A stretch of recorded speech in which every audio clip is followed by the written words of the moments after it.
Story 1. The first night of Christmas is for special people. My weakness was always power. I don't mean that in an inspirational way you might find in fairy tales or the children's book of virtues. I mean it literally. I will do anything for power, anything, and I did. I suppose my attraction to power stems from my miserable start in life. There's no point describing it. So, let's just say life started bleak and got bleaker as I grew older. I got bleaker, too, colder, hungrier, meaner. My only solace was my uniqueness. I knew I was different than everyone else. I thought differently, behaved differently, felt differently.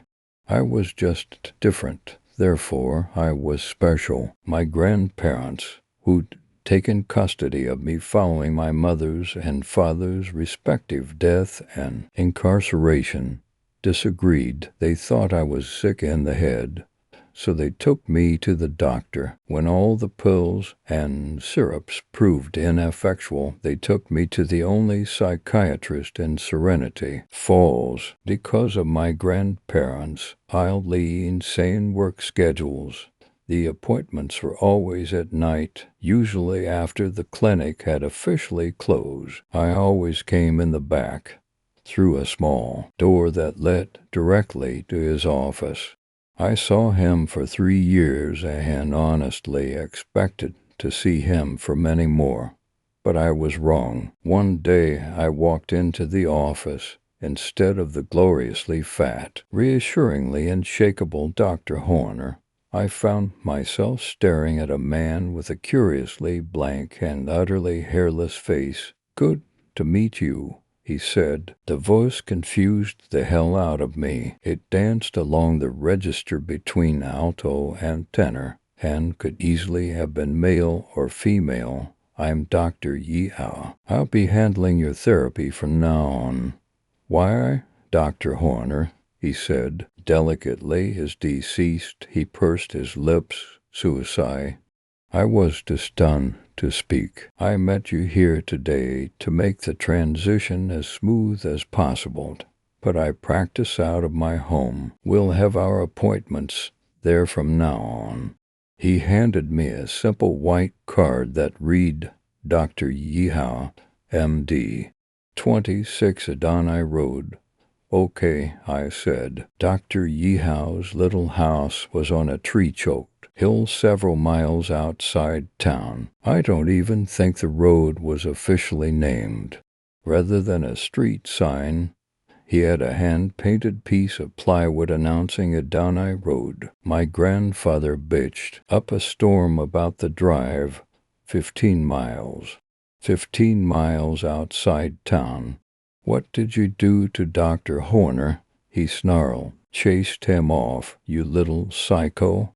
I didn't answer. There was really any point in answering my grandfather, though small. Dr. Yeehaw's house was curiously grand, an old-world European estate compressed into a half-dilapidated Midwest cottage. I loved it immediately. Our first appointment began with pleasantries. Then Dr. Yeehaw made me tea, Weebos, which I still love to this day, and we got down to business. "Tell me about yourself," he said. "I was born in town." My eyes wandered.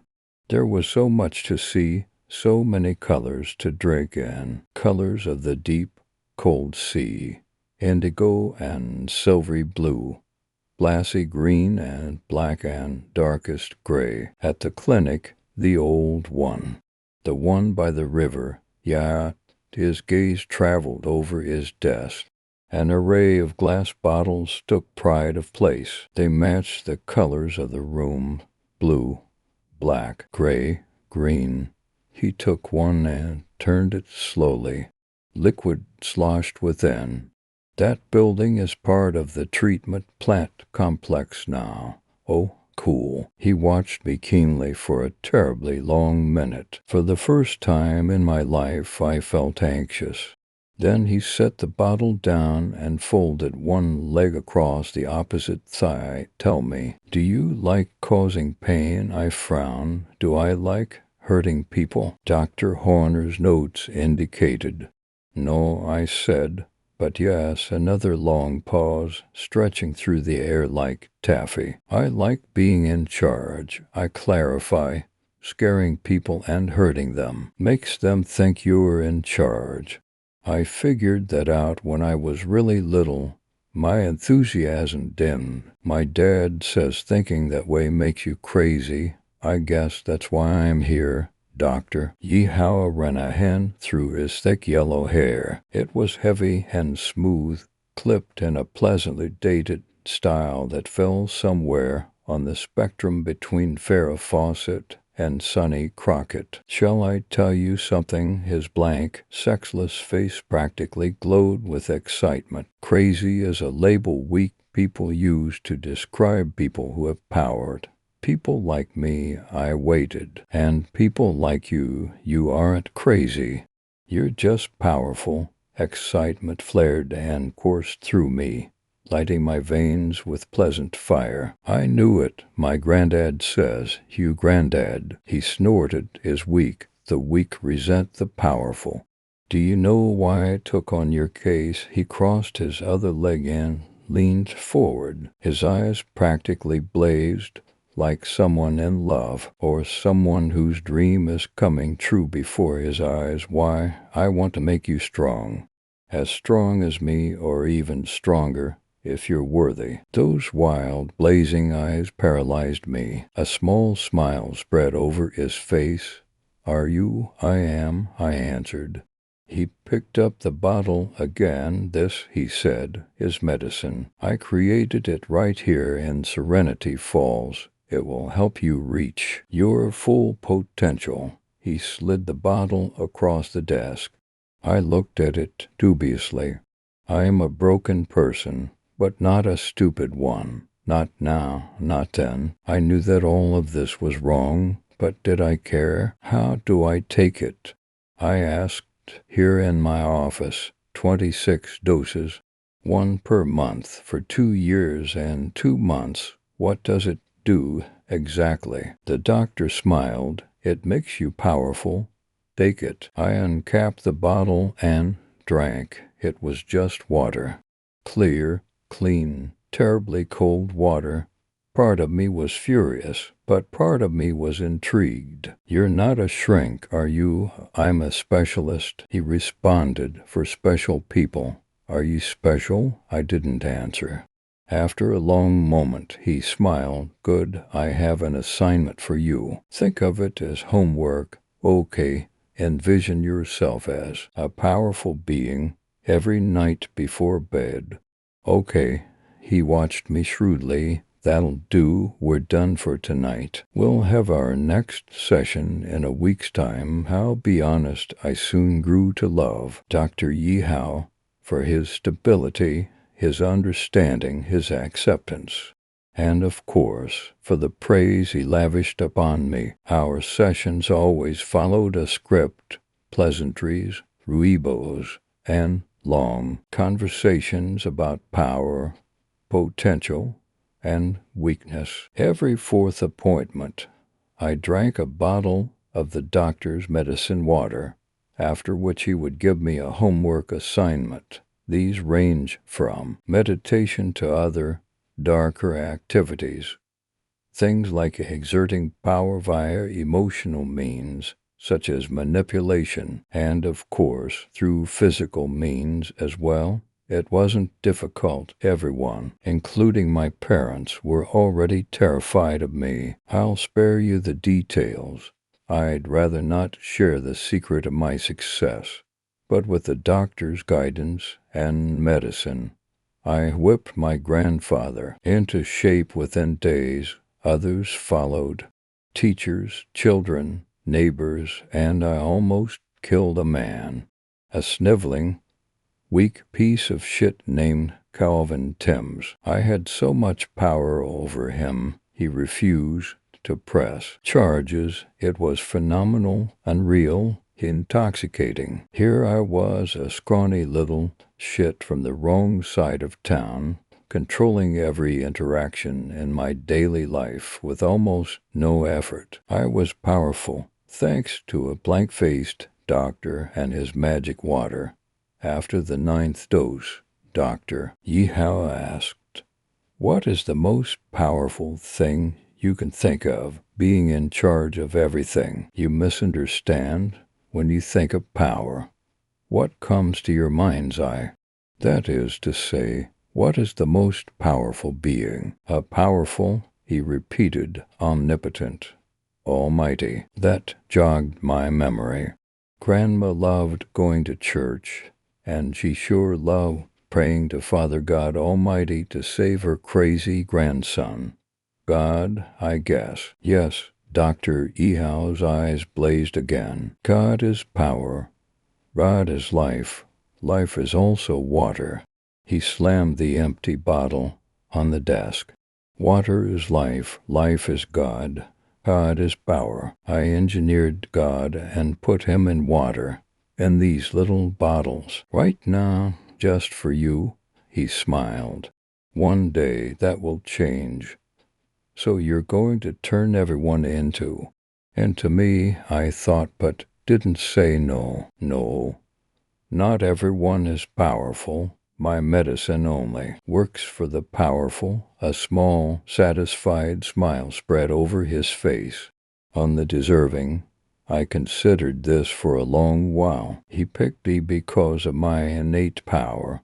His medicine and therapy would make me more powerful, enhance me, perfect me.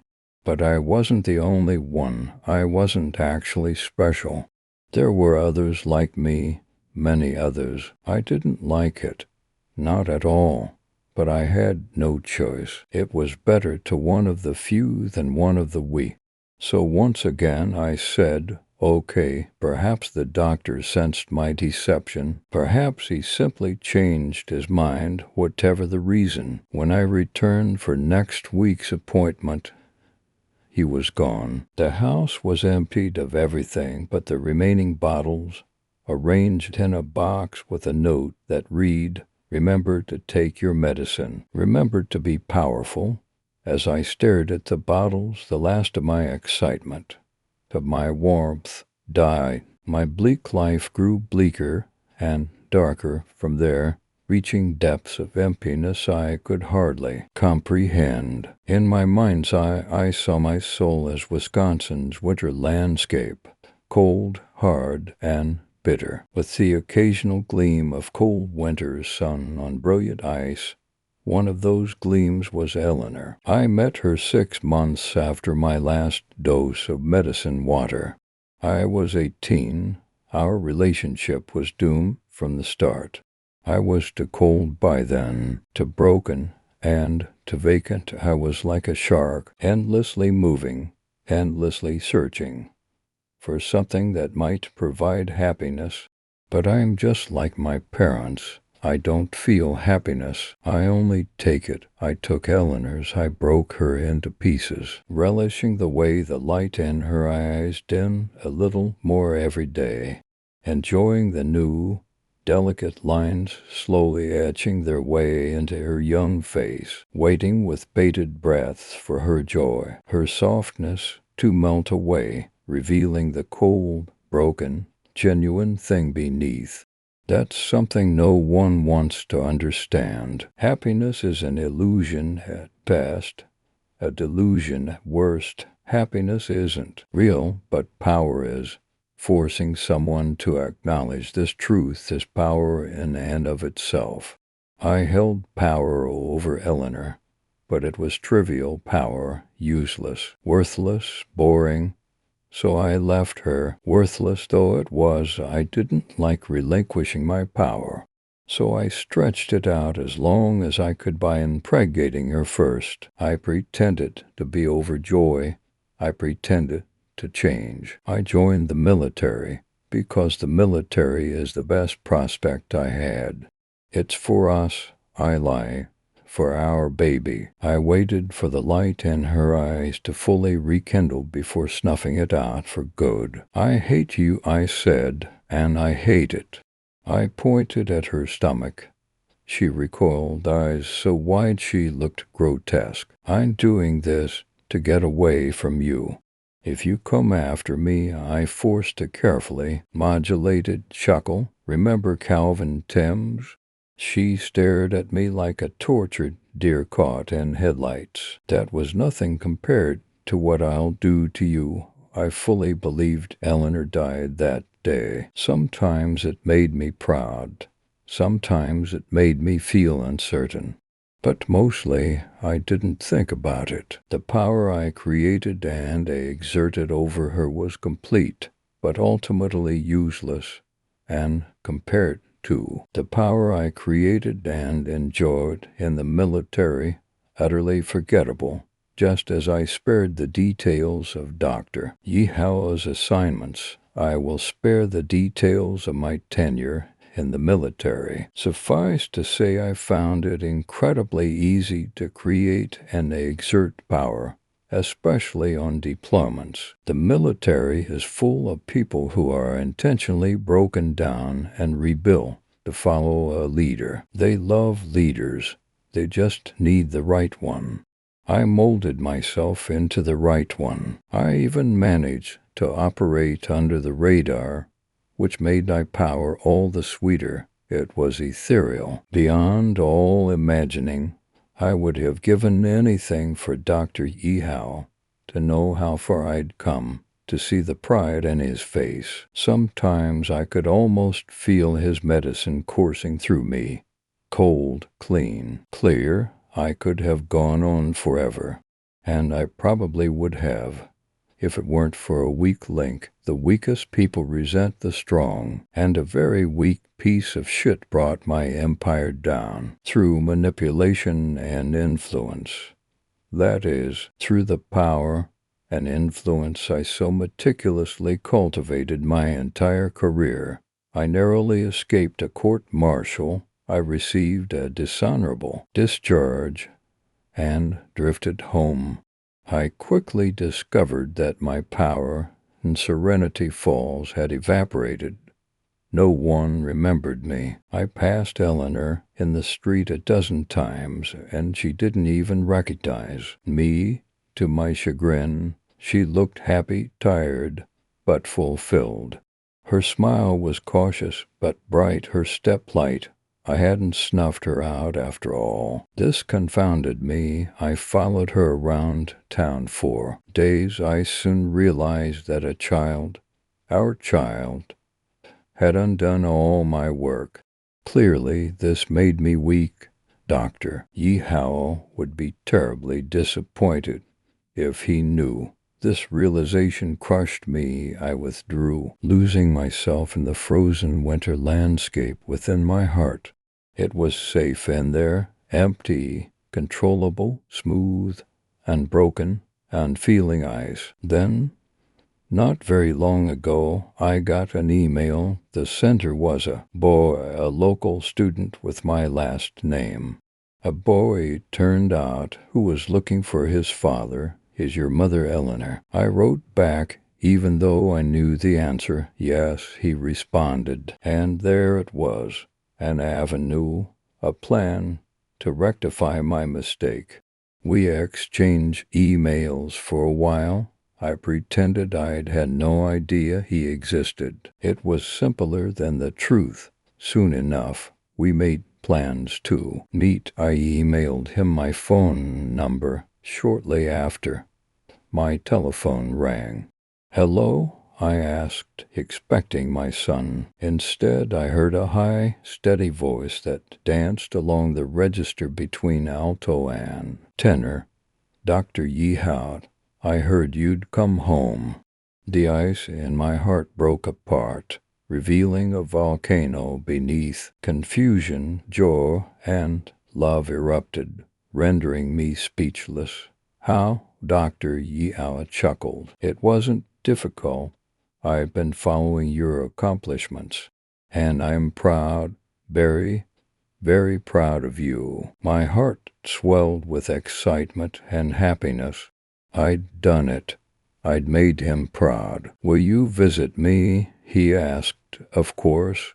We met by the river, near the water treatment plant. I drove up and saw him standing on the shore, limned in cruel moonlight. He'd barely changed. Same hair, wig-like in its dated perfection, same smooth, androgynous face.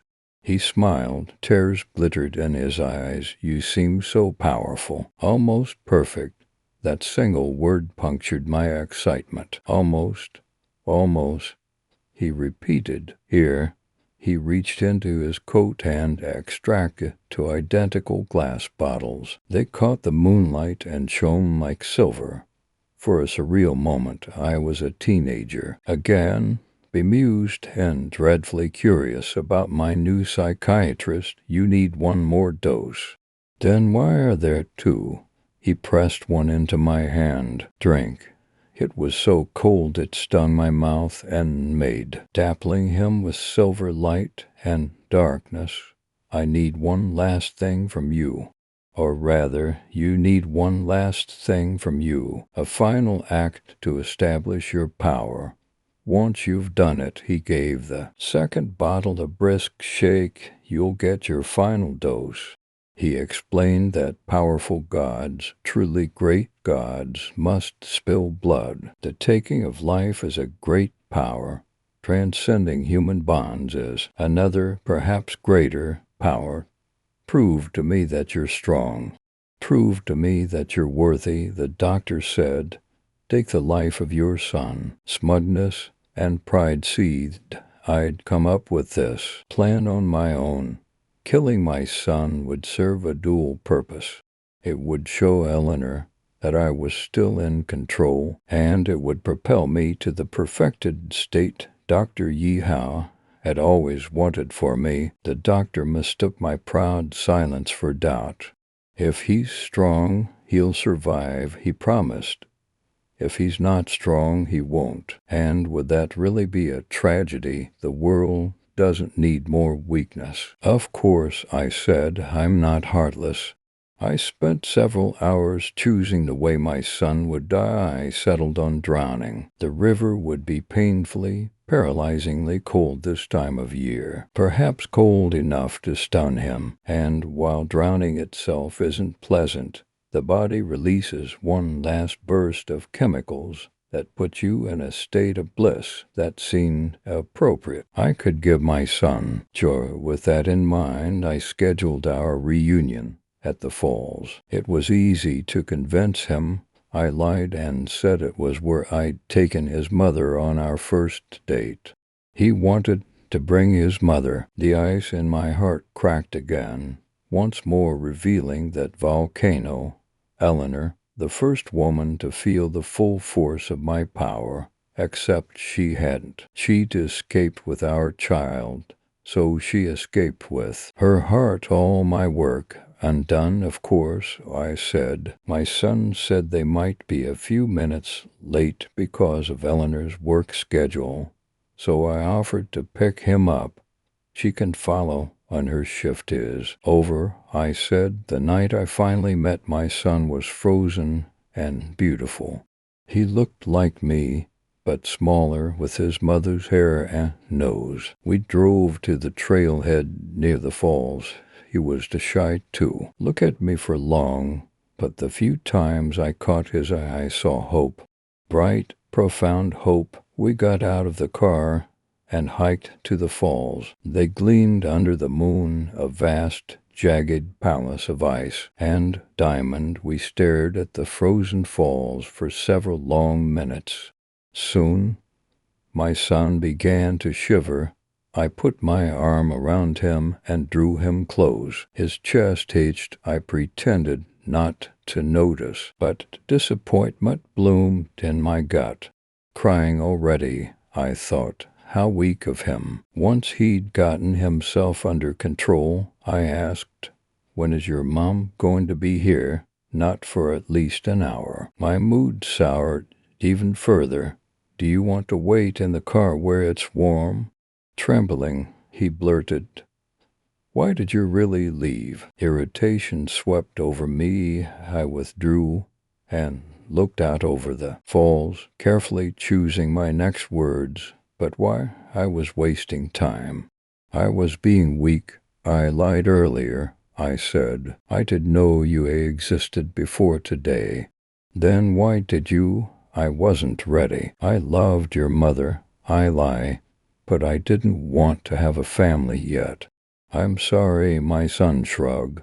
When he spoke, his voice was thick. Were you really in the army? I was, and a diplomat, and a doctor. I laughed. A diplomat, a doctor. Oh, Eleanor. But you really did love my mom, he persisted. I still do. More than anything, I lie.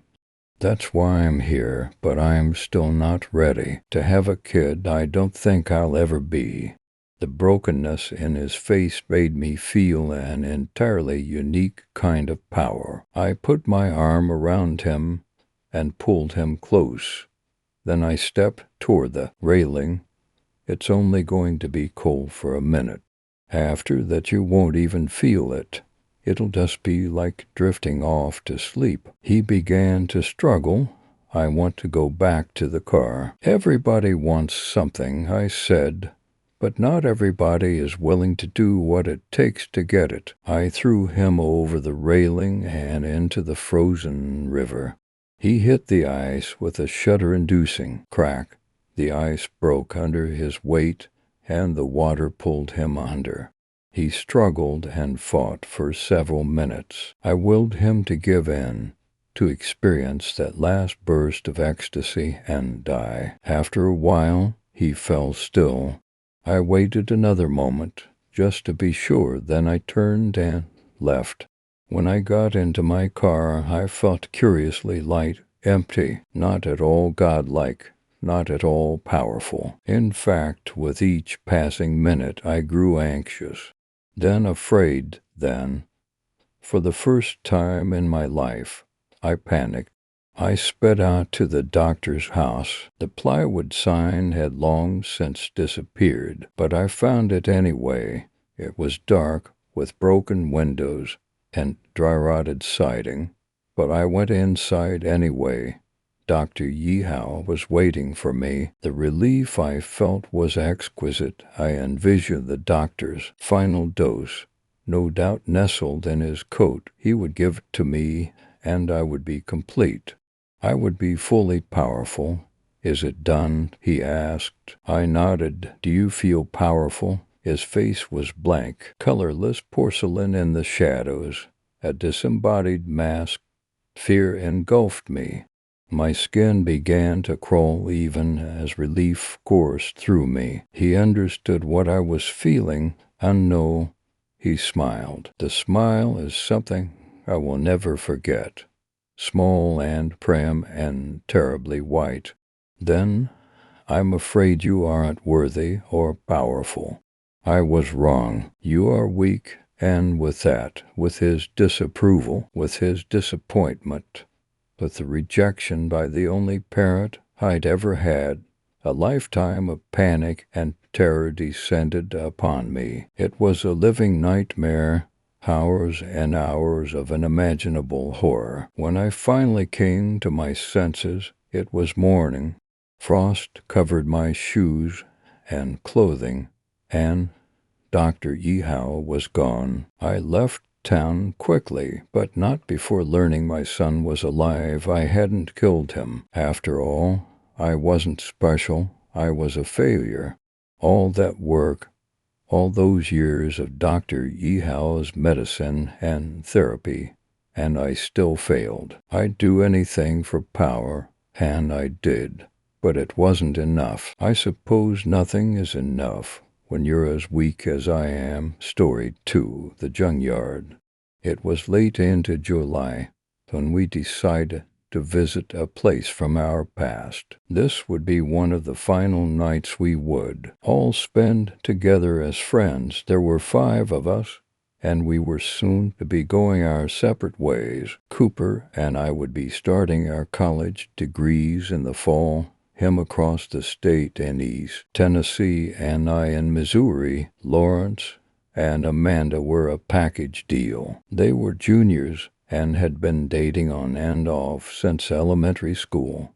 For all the good that did them, they were oftentimes arguing, but always seemed to make up one way or another. Finally, there was Hannah. She was 2 years younger than us, and the first week of August she was moving across the country. Her father was a software developer, and after decades of struggling, he was offered a job by some promising startup company in Silicon Valley. The week before Hannah was supposed to move, she asked, "You asked to go out to the field and forest right off Old Union Road." It was a strange request coming from Hannah. She was never the one to suggest we hang out there, but she was always happy to accompany us, and considering the accident she had in the forest nearby, it was stranger still. Perhaps it was for the sake of nostalgia. We had grown up in those woods, playing in that field. There was no way we'd pass up one last chance to be kids together. We arrived at sunset. I parked my car at the top of the hill not far off the road. The field sloped down gradually until it ended at the edge of the thick forest. We spread out our blankets and laid out to stare the heavens above us. After a couple hours, the lull in our conversation allowed my mind to wander. I turned my head, and my eyes caught sight of the trees through the twilight. I began thinking about what lay beyond that tree line. The initial outset of the forest was dense, a small path designed for a four-wheeler or mule cut along the surface and followed the tree line. There was no seeable path deeper into the forest without traveling by foot. Many large trees had collapsed either near or across the path from time to time. The caretakers of the land would often drive through and clear the path, moving the large trees to the side. Over the years, the buildup of fallen debris had created a barrier reinforced by gnarled branches, saplings, and bramble bushes. It wasn't worth the effort trying to get a motorized vehicle over the mound, so we always traveled by foot once we got as deep as the path would allow. Besides, we knew it was pointless, as not much farther in was a narrow creek that cut deep into the earth. The easiest way across was a well-timed jump. Otherwise, it was a laborious descent down into ankle-deep water and a messy climb out. The trees of the forest become sparse once further in. That's when you knew you were almost there. The small trees gave way to ancient oaks and pines that towered over the forest. The shrubs and bushes were mostly gone, and the ground was covered in moss, vines, and dead leaves. Barely visible was a large ridge in the distance, at least 25 feet high. Originally, a railroad lay on the top of that ridge and cut through these woods, ending in town. But that was many decades ago. Now the track was all but gone. A few ties were left behind, but the metal had been recycled into scrap, or so we thought. The railroad wasn't the most interesting part of the forest. However, it was what was at the base of the ridge, a small junkyard, or more appropriately, a dump spot. It wasn't uncommon to find these places around the more rural parts of the county. You see, the railroad eventually intersected a road many more miles down to the east. The ridge was just wide enough for a truck to travel down, and although it was a very slow drive, it was much faster than driving across the county to the landfill. To the west, the track eventually ended in overgrowth deep into the forest. The ridge sloped down at a near sheer drop. Some small trees sprouted up from out of the side, but nothing of any substantial growth. The only tree of any size that grew in the junkyard was at the bottom and dead center amongst the morass. The maple was still pretty young by the standards of the trees around it, but its bark was strangely dark, much darker than any other tree I had ever seen in the forest. At the base, all manner of garbage could be found, anything ranging from soda cans to an entire washing machine that was half embedded in the dirt.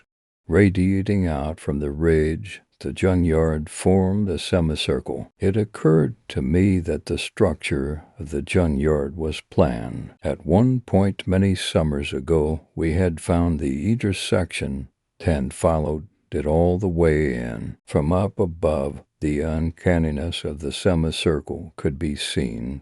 That same adventure ended with Hannah falling down a lesser part of the incline and spending a few weeks in the hospital. It wouldn't be the last time we visited that place, but an unease about the junkyard would always remain etched into our minds. Well, all knew these woods well. We spent hours upon hours hanging out at the junkyard, just being naive juveniles, until, of course, Hannah's fall. We never really went back to the rubble. She had become frightened of the area, and most times it was enough just getting her past the creek. I remember it had been a couple years since I had seen the familiar rubble, but I caught a glimpse of it one late afternoon we were trekking through. A pang of nostalgia struck me. Hannah urged us to turn back, so we complied. Someone shifting on the blanket brought me back into the present. My eyes broke from the trees and returned to the stars.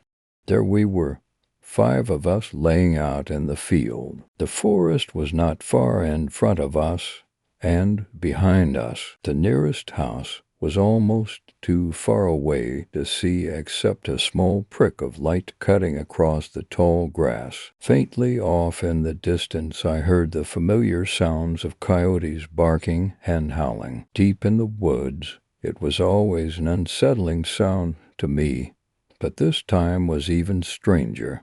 The cacophony continued for quite some time. After about 20 minutes, I noticed something else was permeating the sounds of the coyotes, something slightly higher pitched and reminiscent of a bird. Cue, cuckoo, kyuk, followed by a series of clicking noises. I seemed to be the only one that heard it at first. The coyote calls continued for a few more minutes, and then the strange sound happened again. "What the hell was that?" asked Hannah. I quickly reply I heard it too, but earlier. I think it's been happening since the coyotes started.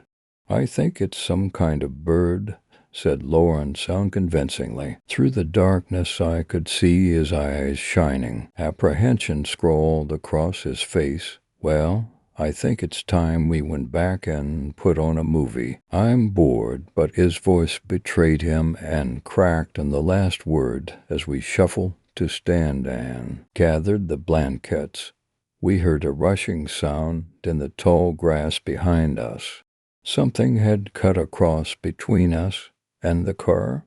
Was it a coyote? I had never come face to face with a wild animal, especially a scavenger desperate enough to attack 5 of us. That's when I heard the rushing coming from a different angle. It cut across our path again, and all I could see was the tall grass waving in the moonlight. We were all frozen in fear.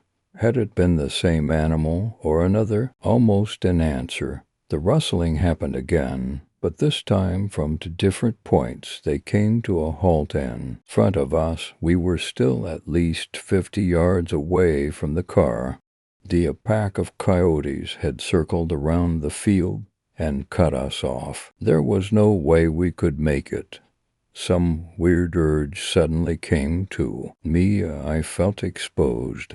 I needed to get out of that field, the forest, I croaked in a whisper. My chest was tight, and I could feel the familiar bangs of heart palpitations incurred by my anxiety. I hadn't blinked since the second rush, As my eyes flashed closed, I heard the rustle in front of us move forward and come to a stop. I was taken off guard and stumbled backwards. One of the girls let out a short cry. The sudden movement must have startled the animals in the grass as everything around us began moving and rustling. The dread set in completely. We were surrounded in a wide arc with the forest as our only retreat. I quickly stood back up when suddenly everything stopped. The light breeze ceased, the grass slowed, the silence enveloped us, and for a moment I thought I had gone deaf. But I was reassured by the sound of blood pumping through my ears. Cue, cuckoo, kiak. The shrill cry pierced the silence. It was right in front of us. The animals in the grass were making these noises. Another responded from our left, and then another clicked multiple times from our right. Go, I said exasperatedly. Lawrence spun and sprinted for the forest line, and we were all following close behind. As we approached the black towering trees, I could hear the quick footfalls of an animal running parallel to me. I could even hear its labored breathing as it raced across the field with us. I lost control of my voice, and I let out a guttural scream just as we entered into the darkness of the forest. We passed through the first line of trees and ran perpendicularly across the mule trail. My shin slammed into something hard, and I felt myself falling. I crashed into a pile of logs and debris that were built up on the side of the path. The wind was forced out of my lungs, and I clawed at the bark trying to drag myself over. Something warm wrapped around my wrist and arm and pulled hard. I slid over trees and rolled down the other side. It was Cooper. He had pulled me over, and I could barely make out his face, but he had his index finger to his mouth. The other three had disappeared deeper into the woods. I heard something stirring back behind us at the tree line. I quietly rolled over and laid on my stomach to see over the barrier. Black four-legged figures paced back and forth in the moonlight. They had stopped at the tree line long for hung off the creatures, but something was odd about the way it moved. There wasn't a strong wind that night, but the fur moved back and forth like tendrils. These things that were hunting us were not coyotes. Where are the others? I whispered, barely audibly. Cooper grabbed my shoulder and motioned for us to keep moving into the woods. I turned back to look at the creatures at the tree line. One slowly entered into the shadow of the canopy. It was wheezing and panting in strange, uneven breaths. It kind of hopped forward and stopped on the mule trail. My eyes got bigger as more of the animals entered the forest. Cooper tugged at my shoulder, and I began pulling myself up. I placed my hand on a branch, and I immediately knew it was dry and brittle. But before I could stop myself from applying my weight, I felt the branch give way. A loud crack echoed briefly, and the creatures chortled their strange sound and rushed into the woods. We were sprinting again. It wasn't much farther before we hit the creek, and I knew in this darkness and at this speed I was sure to miss the jump. Falling in would give the creatures enough time to catch up to us. Cooper was only a few feet ahead, and very quickly I saw him leap. I estimated and leapt as well. The ground didn't come up to meet me. Instead, I continued to fall. I landed and my feet sank into mud up to my knees. The summer heat had mostly dried the creek up. All that was left was a soft sludge along the bottom. I looked around, and Cooper was down there with me. He was laying prostrate. I didn't have time to check if he was alive or dead. I laid in the mud as the rustling of the animals behind us grew louder. They were right on top of us. We were dead, and no one knew it. How long would we be missing before anyone came looking? Would they even find our bodies? The first creature to arrive at the bank leapt over and continued running, then 2 or 3 more, or was it 4? How many of these things were there? As their panting and rustling dissipated, I reached out for Cooper. His head was facing the opposite direction, and I couldn't make out if he was breathing in the darkness. My legs were still stuck, and he was outside of my grasp. I stretched and writhed in the mud. When my finger brushed his arm, he recoiled violently. His head spun around to meet my own. He grabbed my arm once again and pulled. I could feel my legs coming free, but the suction of the mud ripped the shoes from my feet. "Are they gone?" he asked. I had to lean down and nearly place my ear against his lips to hear his words. There was a quiver in his voice that made it difficult to completely understand him. "We have to go back and get help. What about the others?" But my question was only met with horrified eyes waiting for the only thing he wanted to hear. A confirmation that we would leave the forest, that we would be safe. I couldn't do that for him. Despite the overwhelming desire to flee, I couldn't leave my friends in this hell. It would be nearly 2 hours before we could get help out. Here, I shook my head, not really convinced I was making the right choice. A short whimper escaped Cooper's lips, and he stood. The forest had grown unnervingly quiet. I hoisted myself up and stood where the mud wouldn't suck me down again. Cooper turned towards the bank in the direction of the car. "I'm sorry. God, I'm sorry," he whispered, and began climbing using twisted roots as steps. I did the same, but only on the opposite side. "Cooper, you cannot leave us here. Get to the car, lock the doors, wait for us." "Do not leave us," I said as loud as I dare in hopes that I wouldn't attract unwanted attention. Cooper did not respond. Once we had both climbed out of the ditch, I looked around towards the tree line. Only a few slivers of moonlight on the field could be seen if I looked at just the right angle.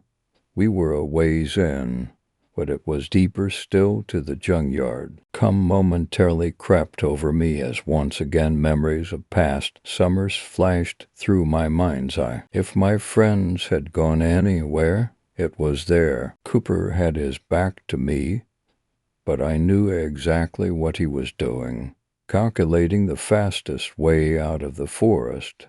A human shriek cut through the forest, and like a gunshot at a race, Cooper bolted away from me. But it was a short-lived escape. He made it only about 5 feet before he stopped and made a choking sound like he had been hit in the throat.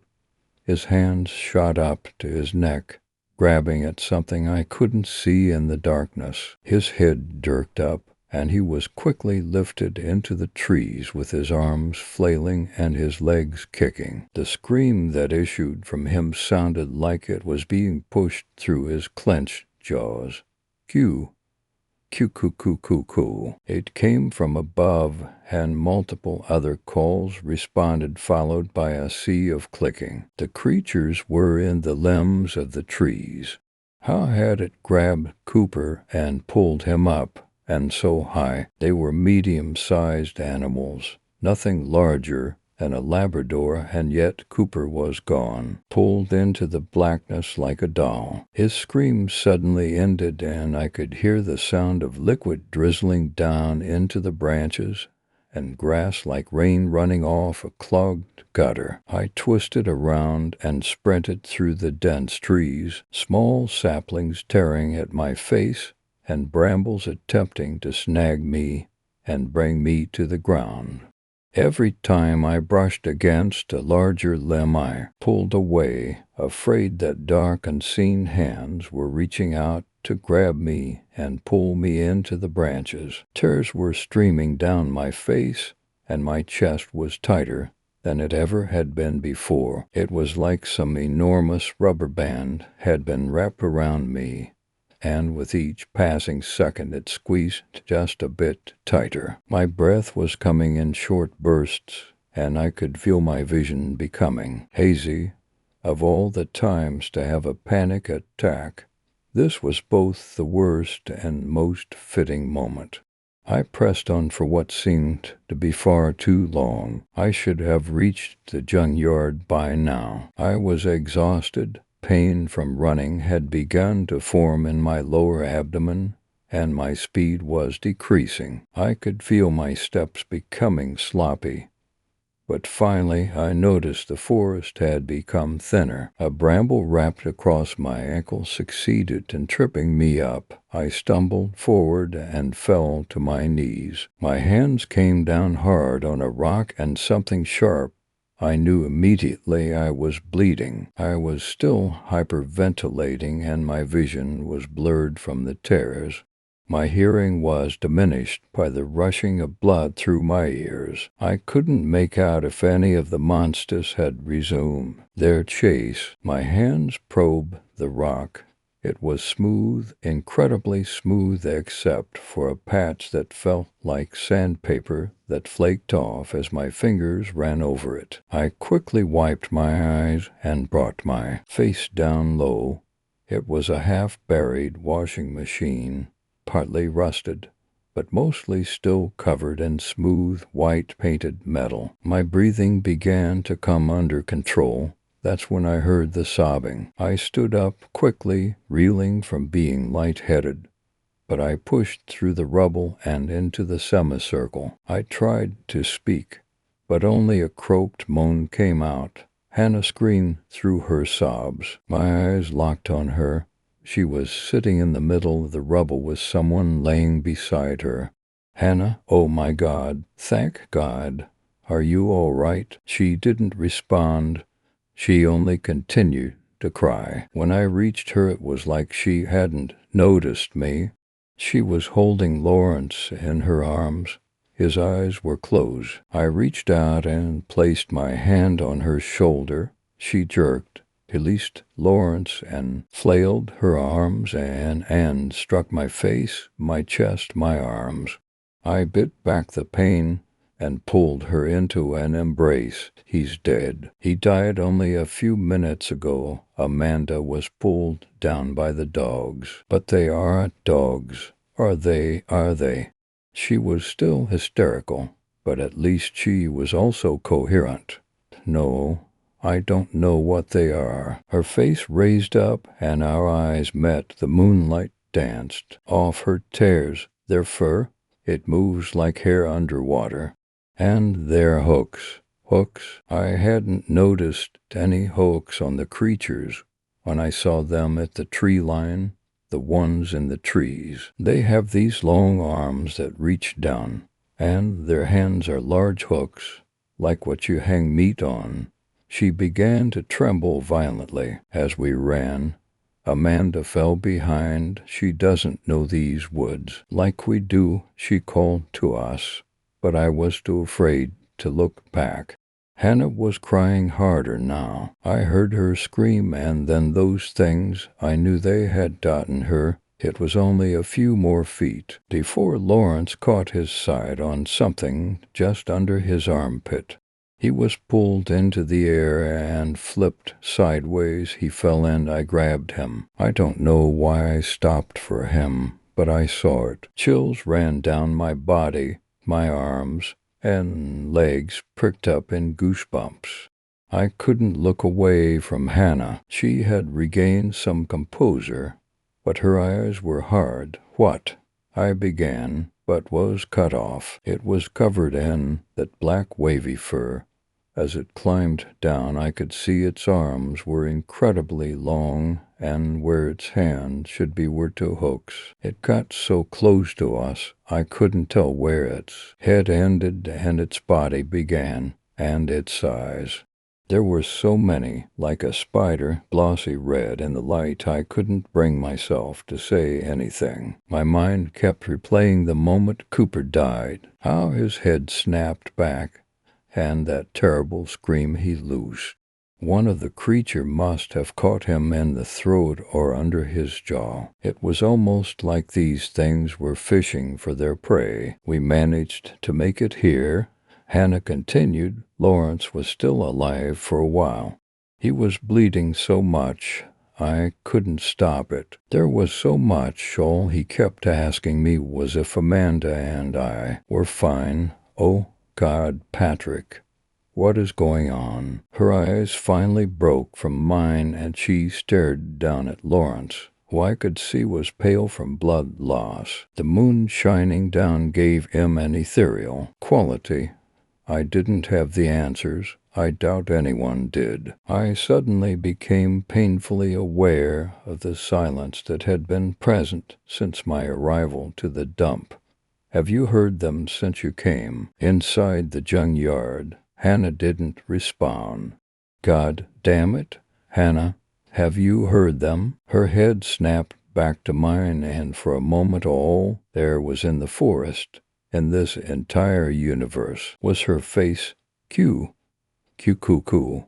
Kyok, the pain of my heart skipping pierced through my chest. For the first time since I had arrived, I noticed Hannah had been leaning against the one tree in the center of junkyard. It was the maple with the darkest bark in the forest, and the animal call had come from directly above us. The rapid clicking of the creature filled my ears as I slowly looked up and met its glossy red eyes staring back at me. Story 3. By the fire's light. I gotta tell you, Connor, this is one amazing story, Kurt said, plopping down on the couch next to him. You've got me believing in the boogeyman again. I actually checked under my bed last night. Connor laughed, taking the manuscript back. Well, it did take first prize in that contest, so I would hope it's good. Kurt put an arm around Connor's shoulder and proclaimed to the imagined masses in front of them, I can see it now, Connor. We'll both head to college after the summer. You will write an amazing horror film, and I will shoot it. It will get wildly popular on YouTube. Some Hollywood exec will see it, and we will be rich beyond our wildest dreams. Connor shoved Kurt's arm off him with a grunt. Right, just like what happened with these guys whose series you're showing me. What's it called again? Marble Hornets, Kurt said, pulling out some DVDs, and, well, they're not rich and famous yet, but they should be. And it's about a tall man or something, Connor said, settling into the couch. And you call yourself a horror buff, Kurt said scornfully as he put the first DVD in. It's Slender Man, and he's scary as hell. We'll see, Connor said as the DVD started. A few hours later, Connor stood up and stretched. That was surprisingly good, he said. I know, right? Kurt said, popping the DVD back out. Who would have thought a tall, faceless dude could be so scary? Not me, Connor said, turning to look at the clock. I'm gonna head home. I still have finished packing for our camping trip.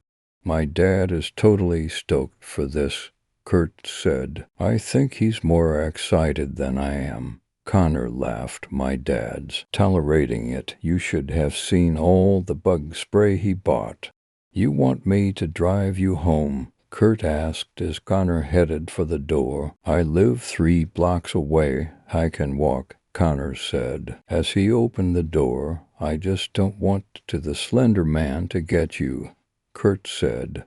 Cute, Connor said as he walked outside. He waved. I'll see you tomorrow, Kurt. Putting his hands in his pockets, he strolled across the lawn and down the street. As he walked, Connor's brain turned over the concept of the slender man in his head. Why was he around? What exactly did he do besides stand around menacingly? And more importantly, how would he use him in a story? Connor stopped as something black and white flashed by him in his peripheral vision. Heart beating, he turned to look to his right. "Hello," he said. A click on the pavement behind him made him jump. "Who's there?" he said, whipping around. A wagging tail greeted his vision, and friendly brown eyes he sighed and laughed at himself. "Hello, Daisy," he said to the black and white dog in front of him. "Did you jump your fence again?"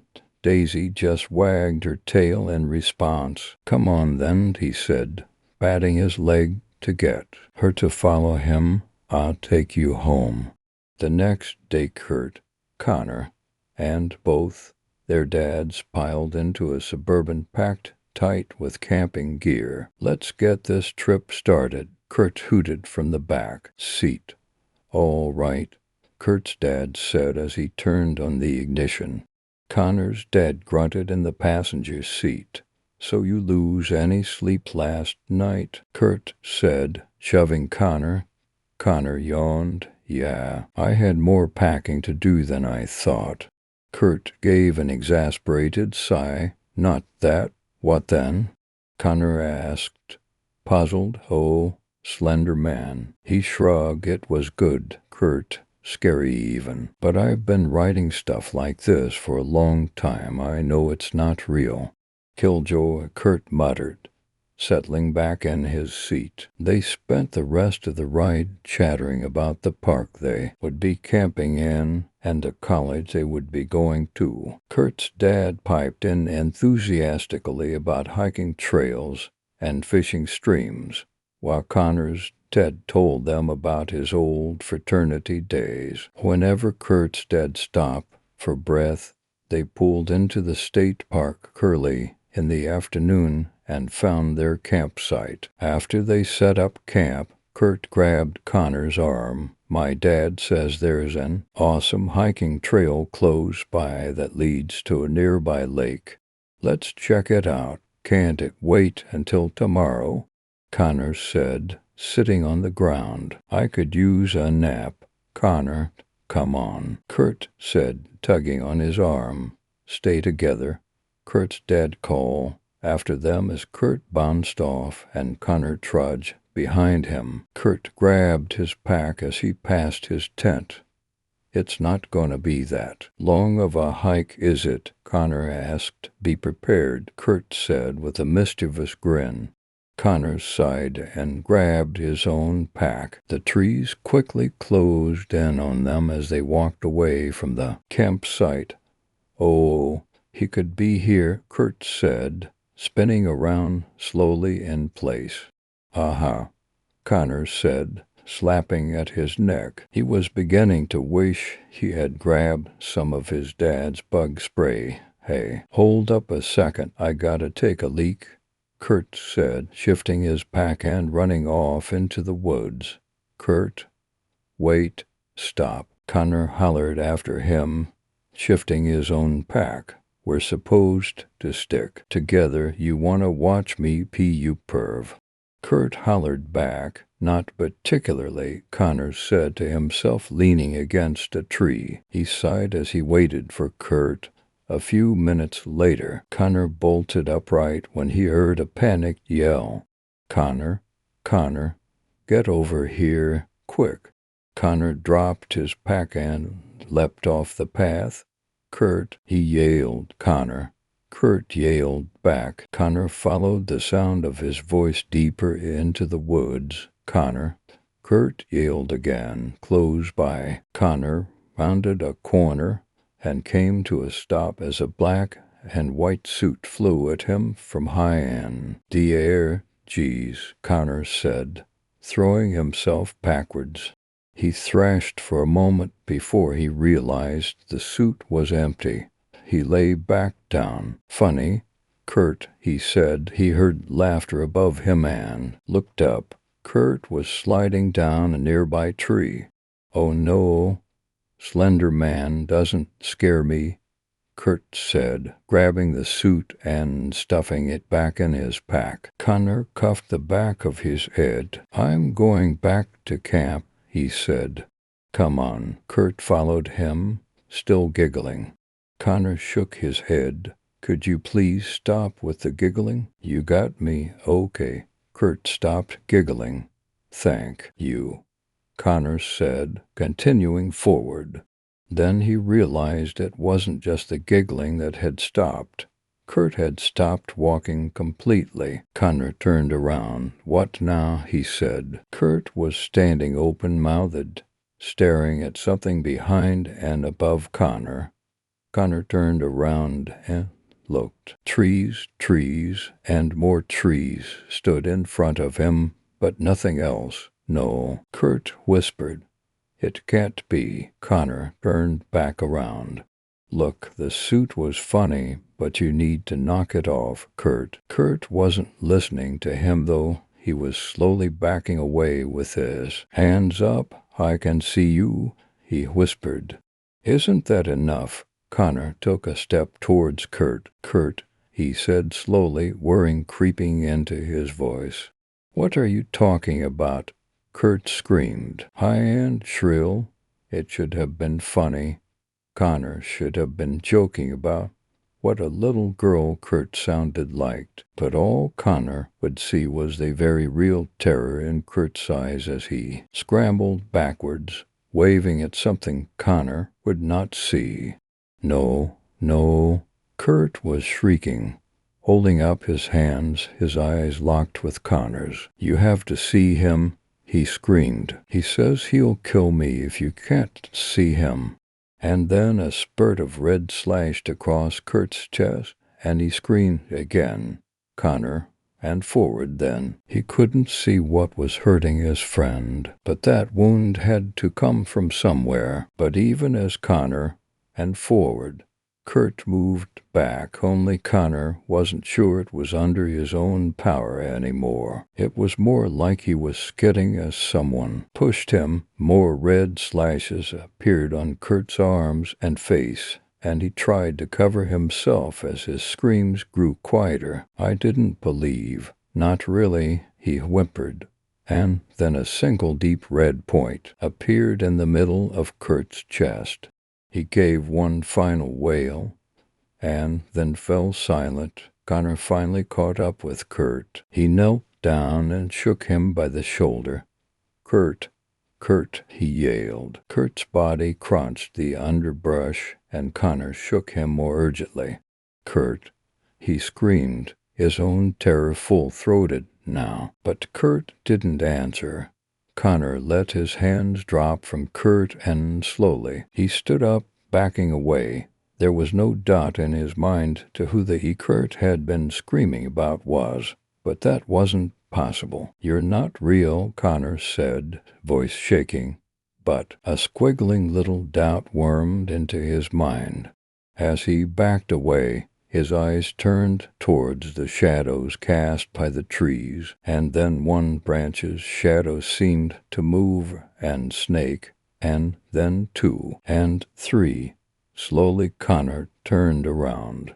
A glimpse of black and a head far, far too high in the air. He didn't scream again. He was too far gone for that. He just ran, heedless of where he went. He didn't dare look behind him. He knew that if he did he would be lost. Trees flashed past. He stumbled and fell in a briar patch. Hands stinging, he shoved himself up. His knees felt wet. He was bleeding. No time to stop, though, just one breath, then the next. Eventually, at the top of a steep incline, he lost his footing and fell. End over end he tumbled, neck turning awkwardly at points, but always stopping just short of a break. He came to a stop on his back and out of breath at the bottom of the hill. He looked up at the sky, dazed, seeing the sunlight patter through the branches above him. He was vaguely aware that he appeared to have landed in a patch of mushrooms.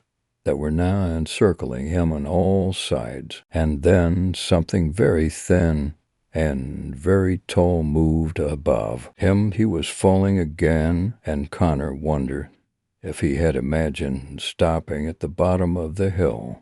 But it was dark now. He couldn't see anything, just a sensation of weightlessness. He flailed his arms and legs and met nothing. Something thin but strong encircled his right wrist. Automatically, he pulled away, but he found he couldn't move his arm. Whatever was around his wrist was twining its way up his arm. Breathing hard, he pulled with all his might. His left hand felt through the pitch black, scratching and clawing at the thing that was moving up his arm, but it was implacable. Nothing he did stopped it. And then it was on his shoulder, hand wrapping around his neck. He stiffened, wondering if it meant to choke him, but though the tendril was firm, it didn't crush his neck. It snuck around his head, and then he felt, rather than saw, it hovered just above his right eye. No, no, no, he said as he felt it suddenly plunge forward. Vitreous humor dripped down his cheek, but Connor had scant time to worry about that, for as the tendril plunged into his eye, visions began to play in his mind. He saw small children on a playground, laughing and running, but as he watched, it was as if the very air grew unstable and it wavered. He felt heat as he had never known, felt his arms breaking into blisters. He heard crackling all around him as if he was sitting in a fireplace, and he prayed that the fire would take him.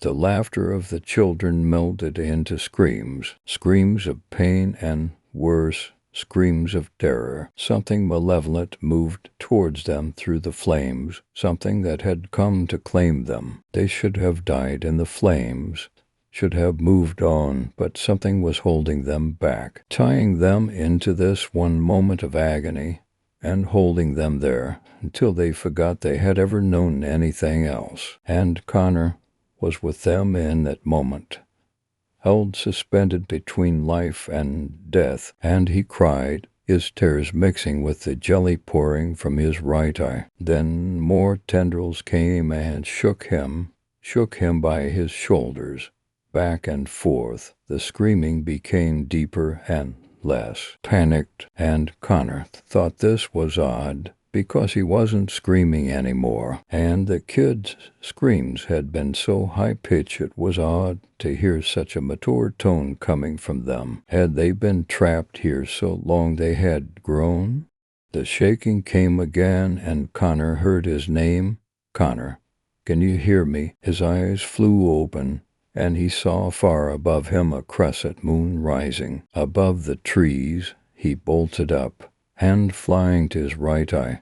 It was whole, and as he removed his shaking hand, he found he could see fine. Connor? Someone questioned next to him, but he ignored it. He pulled his right sleeve up, but his arm was whole and unblemished. Trembling, he tried to stand up, but felt hands pushing him back down, a voice urging him to take it easy. The voice was shouting to others now. Connor turned towards the voice, and a small corner of his mind registered that it was his dad who was now hugging him and crying. "Dad," Connor said, voice cracking. His dad hugged him tighter as Connor heard other people stumbling down the hill.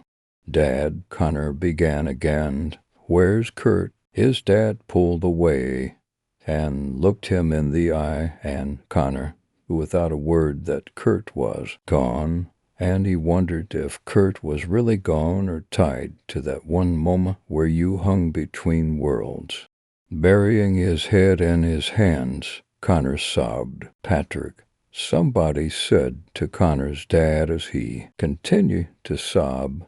"They caught the Sonuva bitch that killed Kurt." Connor looked up, confused. "But how could you catch him?" he asked. His dad just patted his back and said something about shock, and then firm arms were helping him up, and moving him and Connor, confused, tired, and frightened. Let them lead him up the hill and out of the woods. Asterisk, asterisk, asterisk. Connor sighed as he looked out the window. I can't believe it's been 10 years. He shook his head. I can't believe this is our last visit. He turned his head to look at the woman behind the desk. She smiled. Our last scheduled visit. You've come a long way from when I first met you. Screaming about the faceless man who killed your friend. Connor sighed and rubbed the back of his neck.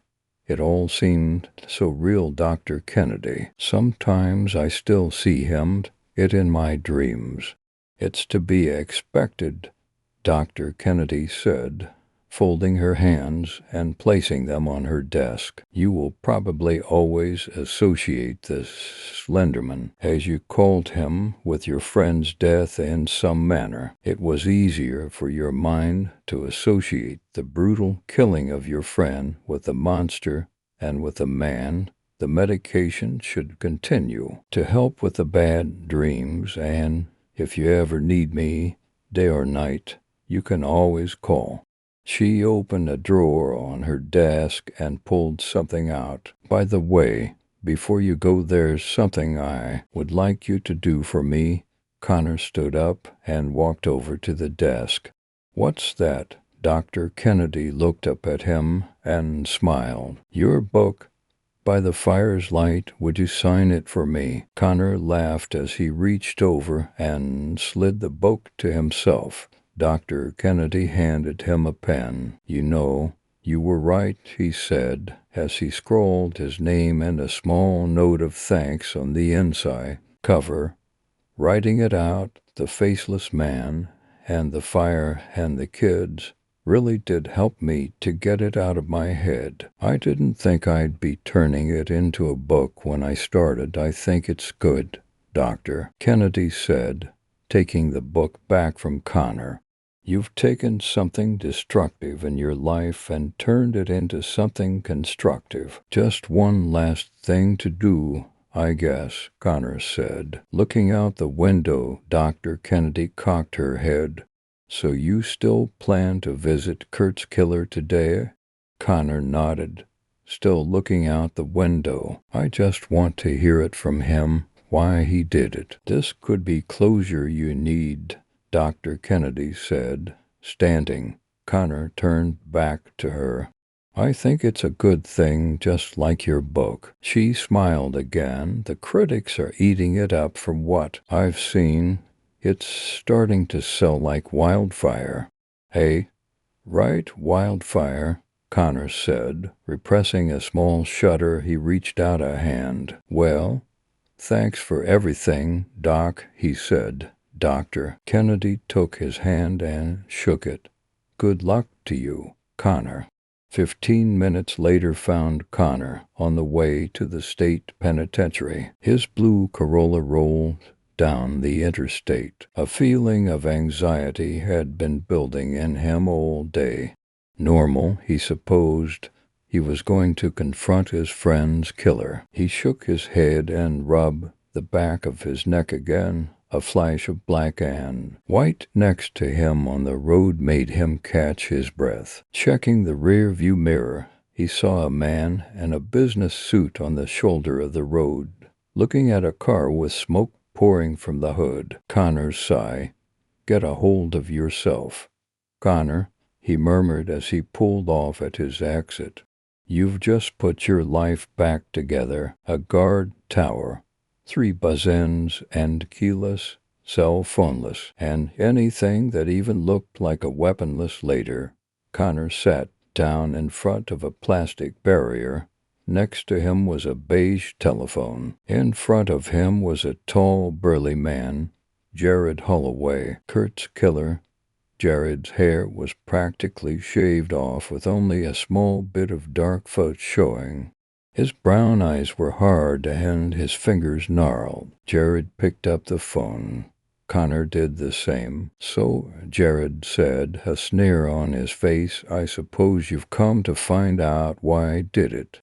Connor looked into Jared's face at the sneer, the hate. He looked into Jared's eyes and saw, just for a moment, a flame flicker in them. "No," Connor said, surprising himself and Jared. "No," he said again, wonderingly. He put the phone down for a moment and looked around them. The guards were alert for any wrongdoing, but they weren't really paying attention to what he was saying. He picked the phone up again and turned to Jared. "I want to know why you took the blame." Jared's eyes widened for a split second and then narrowed. "What, are you still crazy? Crazy as when they found you after I lost you?" He leaned forward. "It's simple. I took a knife and sliced your friend up, his blood still dripping from my hands. I turned on you and you ran like a little pansy. You got lucky and I lost you. End of story." Connor leaned forward too. "Yes, that's what you told the cops, the court, everyone." His eyes locked with Jared's again.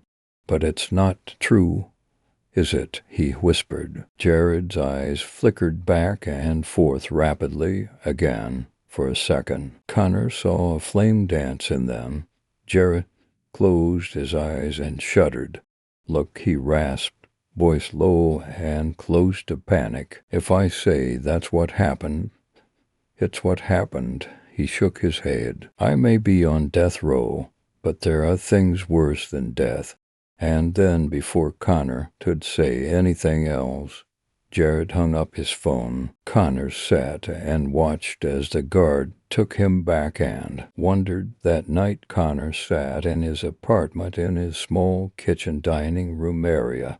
The only light came from a small lamp on the counter. He looked down at the book in his hands and leafed through the pages. Dr. Kennedy was right. It was selling well, and his publisher was already clamoring for a sequel. He should be happy, but he was more apprehensive than ever. Putting the book down on the counter, he grabbed a kettle off the stove and filled it with water. He needed to relax, a cup of tea, and then bed. Turning back to the stove, he turned it on. It clicked for a moment as it tried to ignite, and then flame shot out it in a gigantic whoosh. With a yell, Connor flung himself backwards over the counter. The flames were shooting straight up, impossibly high, licking the wooden cabinet above the stove. The cabinet began to burn, turning black as smoke curled away from it. It was burning as if gasoline had been dumped on the fire, racing across the cabinet door. Connor turned, reaching for his fire extinguisher, and then stopped. In the corner, by the front door, was tall, thin space of black that was darker than the surrounding apartment. Connor froze, staring at it, even as he felt the heat from the fire behind him lick his back, and then it moved towards him. "No, no," Connor screamed, bolting towards his bedroom door. He shoved it closed and locked it, for all the good it would do.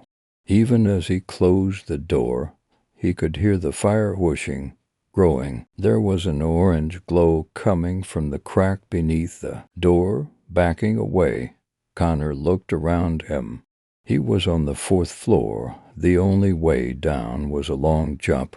He backed against the window. "Why, nah," he whispered. "Why have you come?" There was no answer as the door crackled and the room began to fill with smoke. Vaguely, Connor was aware that smoke alarms were going off and that people in the hall were running for the fire escape. But more importantly, he was aware that flames were licking through the door now, and in the smoke he could see dancing tendrils weaving in through the cracks. With sudden resolve, he lifted the window. "You may have taken them," he said, turning to the door one more time. He climbed up into the window as a business suit came into view, smoke and flame obscuring his view so he couldn't tell if the tie was red or just black reflecting the flame's light. But you won't take me. And then he pushed backwards, not daring to look below him. Wind whistled in his ears as he fell. Connor didn't feel fear. Instead, he felt a certain giddiness, and when what looked like a head popped out of his window, he waved cheerily for just a second before his body hit the concrete sidewalk. There was jarring pain all through him, and stars flooded his vision. At least I get to leave, he thought, hearing screams and running feet distantly, and then he thought no more.